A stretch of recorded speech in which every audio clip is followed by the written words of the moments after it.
Welcome to QHSE Talks, the world's largest QHSE audio knowledge hub. Subscribe and be part of the movement. Welcome back to QHSE Talks, where safety meets strategy, and where understanding risk means understanding reality. If you've been following the NEBOSH oil and gas series, you already know the story so far. Elements 1 and 2 built the framework, leadership, management systems, and the human factors that shape safe operations. But now we move into Element 3, Hydrocarbon Process Safety 2, and this is where it gets real. Because this isn't just about policy or procedure anymore. It's about the hardware, the steel, the valves, the welds, the very materials that stand between control and catastrophe. Every refinery, every offshore platform, every tank farm is a living network of pressure, heat, and chemistry, constantly pushing against its limits. And those limits, they're what process safety is built to respect. This element takes us into the core of how things fail and how we design to stop them from failing. We'll uncover failure modes that slowly undermine asset integrity, creep from relentless heat, corrosion cracking under stress, thermal shock from sudden change, and brittle fracture that strikes without warning. We'll look at how integrity is preserved through non-destructive testing, strict operating envelopes, and systems that detect and respond before the human eye ever can. Then we'll turn to safety-critical equipment, the last lines of defense when things go wrong. Emergency shutdown systems, blowdown valves, flare stacks, and sill-rated controls that separate safe operation from disaster. And we'll step into storage safety, where hydrocarbons wait under quiet tension.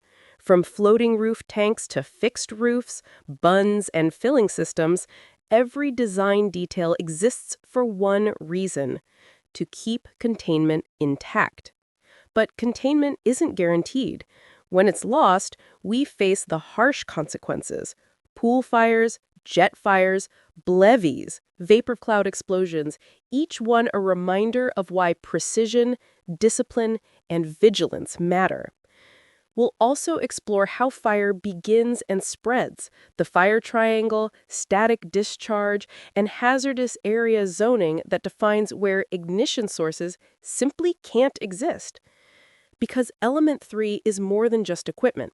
It's about the philosophy of protection, the idea that every barrier, every system, and every inspection is a deliberate act of defense against disaster.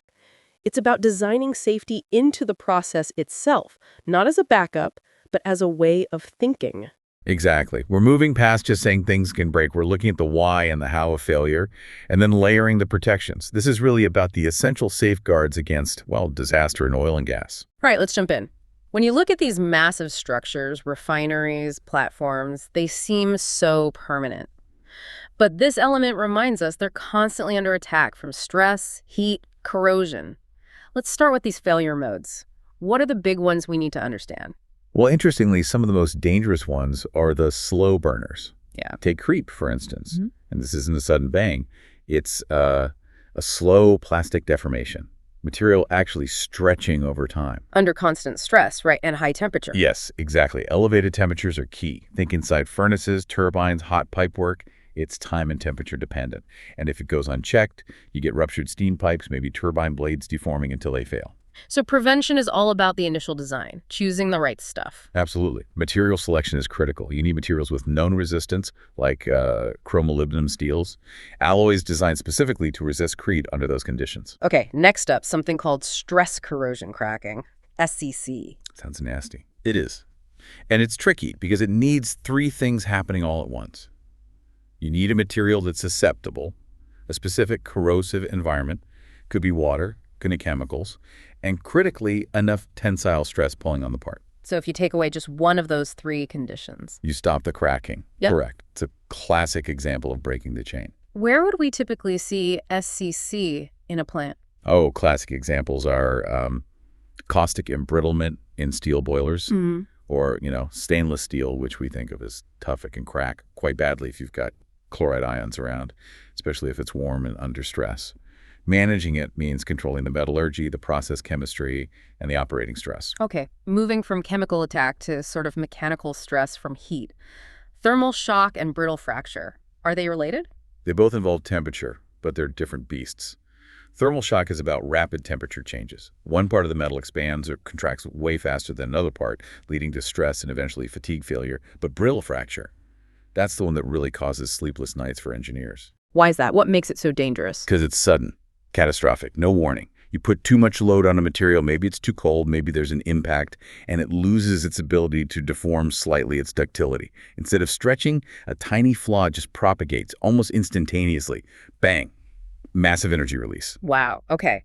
And the source material also points out a very specific structural weak spot on tanks. Annular rim failure, the bottom edge, basically. That's it. The annular plate or rim right at the base of a storage tank. It's a critical point.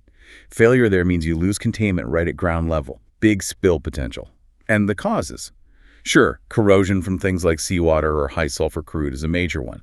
But what's highlighted is how even subtle things, like the tank foundation settling unevenly, can stress that area, damage coatings, and accelerate failure. It's sometimes the ground itself betraying the asset. So we know how things can break. Creep, SEC, brittle fracture. Now, how do we stop it? How do we control the process? This brings us to the Safe Operating Envelope, or SOE. The SOE, that's basically the safe zone for the process, right? The defined limits, pressure, temperature, flow. Precisely. It's the boundary. Stay inside, you're generally okay. Go outside, and you're heading towards a hazardous situation. Maintaining that SOE means constant monitoring, high-integrity instruments, alarms, automated shutdowns. It's all about defining those limits and having reliable systems to enforce them. And part of ensuring that integrity starts before day one with the quality of the build, especially welds. That's where non-destructive testing, NDT, comes in, looking inside without cutting things open. Exactly right. NDT is essential for verifying weld quality. And there are different ways to do it. You've got basic visual inspection. Quick, cheap, but obviously it only sees surface flaws. To see inside the weld, you often need something like radiography, X-rays, essentially. Radiography sounds effective, but what are the downsides? Well, it's great for finding internal defects like porosity or if the weld hasn't fused properly, and you get a permanent film record. But you're dealing with radiation, so safety procedures are strict. You usually need access to both sides of the weld, and it has limits on how thick the material can be. Are there other common methods? Oh, yes. Ultrasonic testing is another major one. Uses sound waves. It's good for finding and sizing internal flaws, even cracks, but it needs really skilled operators, and the equipment can be pricey. Choosing the right NDT method depends on what kind of flaw you're most worried about for that specific component. Okay. All this monitoring and testing feeds into protecting our ultimate safety nets. The safety-critical equipment. Things like emergency shutdown systems, process controls, fire and gas detection. How do we know how reliable those need to be? That's where safety integrity levels, or SILs, come into play. SIL is the measure. It quantifies the level of performance, the reliability required for a safety function that uses instrumentation, like an automated shutdown valve. So it's a grading system, SIL1, SIL2. Exactly. SIL 01 up to SIL 04. The higher the SIL number, the more critical the safety function is, meaning the consequences of its failure are much worse. And therefore, the lower its tolerable probability of failure on demand, or PFD, needs to be. So if someone says this trip needs to be SL3, they're saying it absolutely has to work when needed because failure is potentially catastrophic. That's precisely it. A SIL 03 or SIL 04 system requires incredibly rigorous design, testing, maintenance, proof of performance. You're talking very, very low probabilities of failure. Given how vital these systems are, messing with them, bypassing them must be a huge deal. Let's talk about emergency shutdown ESD bypass controls. Oh, absolutely. Bypassing an ESD function is one of the highest risk activities you can do on a plant. If you have to inhibit or override one, say for essential maintenance, the procedures have to be incredibly strict. It needs a formal permit, proper authorization, a thorough risk assessment, and crucially, it must only be bypassed for the absolute shortest time possible. Plus, it needs constant monitoring and logging. You need a system to manage the bypass itself. Because a temporary bypass left active becomes a hidden failure waiting to happen. Exactly. The management system around bypasses is almost as safety critical as the ESD itself. Okay, let's clarify two terms often used in pressure relief. Blowdown and gas flares. Are they the same? Similar function, different mechanism and purpose, usually. They get confused sometimes. Blowdown is primarily about removing liquid inventory from vessels or sections of the plant quickly. The idea is to reduce the amount of fuel available if there's a fire or leak, reducing the hazard potential. And flares. Flares are specifically designed combustion devices. Their main safety role is to burn off excess gas that's released during overpressure events, like when a pressure relief valve opens. Instead of venting flammable gas straight to atmosphere, you burn it in a controlled manner at the flare tip. They also handle waste gases, but the safety function for emergency releases is key. All right, let's shift focus slightly from the process lines to bulk storage. Huge tanks of hydrocarbons. What are the specific big risks here? Well, on top of the material failures we discussed, storage tanks have unique operational hazards. Overfilling is a major one, just pumping too much in, either through operator mistake or maybe a level sensor failing. Then there's the opposite problem, vacuum effects. If you pump out liquid and don't let air in properly through vents, the tank can actually crumple inwards, collapse. And of course, basic shell failure, corrosion, bad welds, foundation problems leading to leaks. And the design of the tank itself is a primary layer of defense, isn't it? There are different types. Yes, the type of tank is chosen based on the product stored, primarily its flash point and vapor pressure.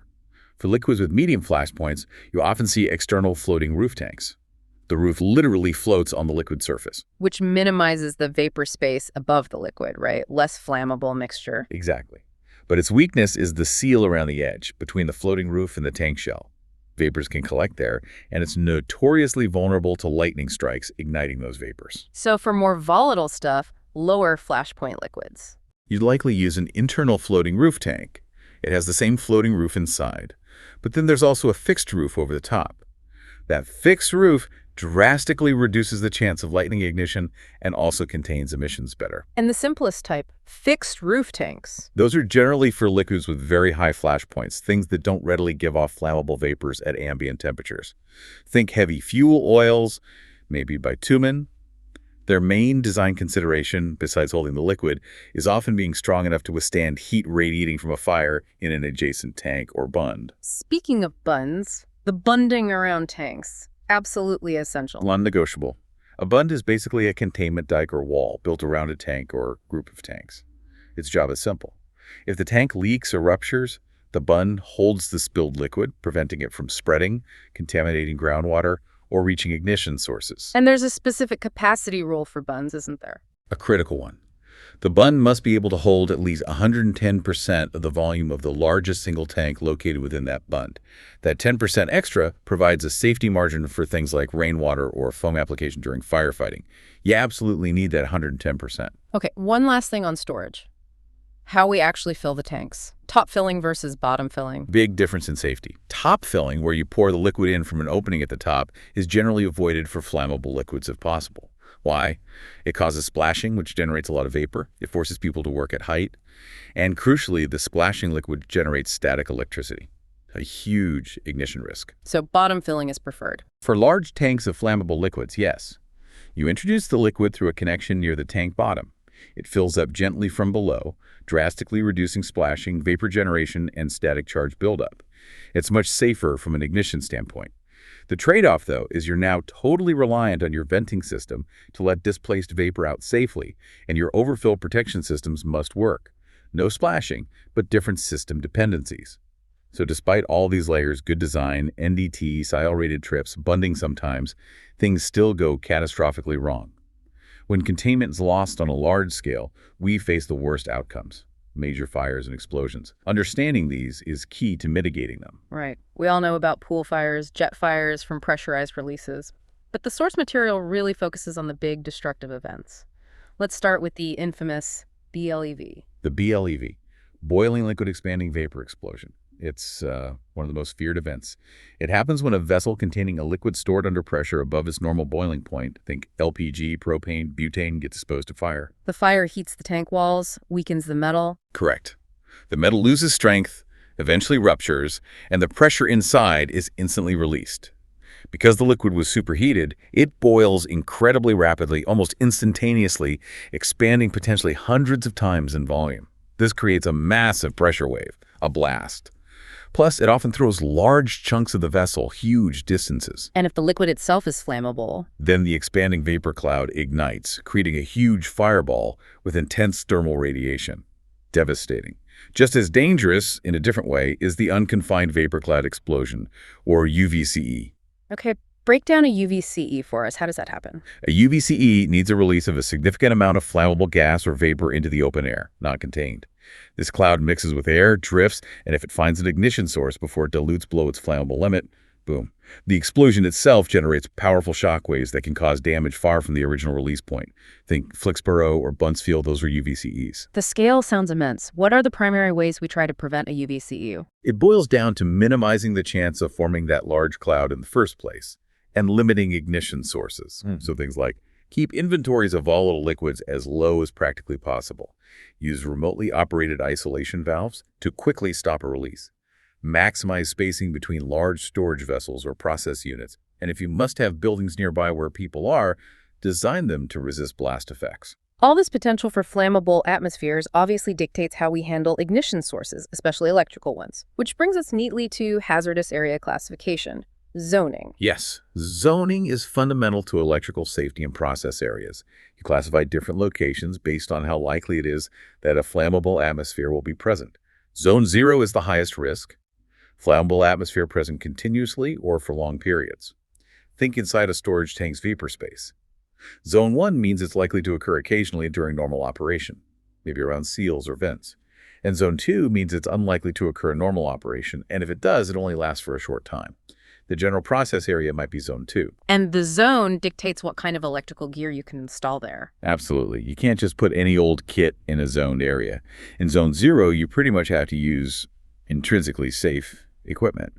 Its whole design principle is that it limits electrical energy voltage and current so low that it simply cannot create a spark hot enough to ignite the gas, even under fault conditions.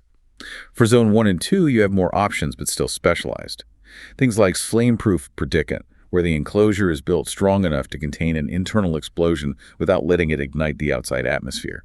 Or Type E, increased safety equipment, which uses design features to prevent sparks and excessive temperatures in the first place. Okay, one last specific area. Boilers and furnaces, they're obviously essential but have their own unique process risks. They certainly do. Because you're dealing with controlled combustion, loss of that control is the big danger. For example, if the pilot light goes out but fuel gas keeps flowing into the firebox, you get a buildup. When it eventually ignites, internal explosion. Very dangerous. Other risks include overfiring, running it too hot, which can damage tubes through erosion or cracking, or low flow through the tubes being heated. If a fluid isn't moving fast enough, it can overheat, boil, cause massive pressure rises, and potentially lead to tube rupture. Again, loss of containment. Managing the fire side is just as critical as managing the process side. Hashtag #ATRO. Wow, okay. That really covers a huge amount of ground. Element 3, Hydrocarbon Process Safety 2. I think the big takeaway for me is how safety is built in layers, anticipating failure from the microscopic level of creep right up to the physics of a massive BLE or UVCE. That's it exactly. It's about interconnected barriers. You use NDT to check the steel. You use SR ratings to quantify instrument reliability. You build physical bunds with that crucial 110% capacity. You enforce zoning for electrical gear. It's not just about reacting. It's about designing and maintaining integrity throughout the whole life of the plant. Proactive, not just reactive. And I was struck by that specific point about the annular rim failure on tanks, how something as subtle as the ground settling can kick off a major failure sequence. It makes you think beyond just the obvious pressures and temperatures inside the pipes. It does. And that leads naturally into our final thought for you, the listener, to ponder. Reflecting on element 3, think about your own operational environment. Beyond the obvious hazards, what other, perhaps small, easily overlooked environmental factors or slow degradation mechanisms could be silently undermining a critical piece of equipment right now? Are you just checking the flange bolts? Or are you also thinking about the stability of the foundation it's sitting on? Look for those hidden risks. A challenging thought to end on. Find the invisible risks. Excellent. Thanks for joining us for this deep dive into NEBOSH IOG 1 Element 3. We'll catch you next time.